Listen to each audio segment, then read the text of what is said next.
He is still standing for you. உனக்காய் நிற்கிறார். நீ எத்தனையோ முறை தோற்று போன, ஆனால் அவர் உன்னை விட்டு கொடுக்கல. உனக்காக பேசினாரு. உன்னோட நின்ற சில மனிதர்கள் 1 2 3 4 சம்பவங்களில உன்னோடு நின்றவர்கள் அதன் பின்பு நிற்கவில்லை. ஆனால் அவர் அழைத்த நாள் முதல் இந்த நாள் வரை உன்னை மறக்கவே இல்லை என்பதுதான் சத்தியம். எத்தனை பேர் சொல்றீங்க, நான் பிறந்த நாள் முதல் இந்த நாள் மட்டும் என் குடும்பத்தின் பெயராலோ என் பெற்றாருடைய பெயராலோ பணத்தினாலோ நான் நிலை நிற்கவில்லை. எனக்காக ஒருவர் பேசுவதினால், எனக்காக ஒருவர் வாதாடுவதினால், எனக்காக ஒரு அட்வொகேட் இருப்பதனால, அந்த இயேசு என்கிற வழக்கறிஞர் எனக்காக பரிந்து பேசுவதனால இன்றைக்கு நான் சாட்சியாக நிற்கிறேன். என்னை தொட நினைத்தவர்கள் என்னை தொட முடியவில்லை.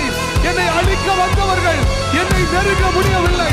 சத்துரு எத்தனை முறை திட்டம் பண்ணியும் ஒரு முறை கூட என்னை தோற்பதற்கு, நான் தோற்று போவதற்கு அவர் அனுமதி கொடுக்கவில்லை. உங்கள் ஜெயம், நீங்கள் ஜெயிக்க காரணம், நீங்கள் ஜெயிக்க காரணம் நீங்க தோற்பதற்கு அவர் விட்டு கொடுக்காததுனால மட்டும்தான்.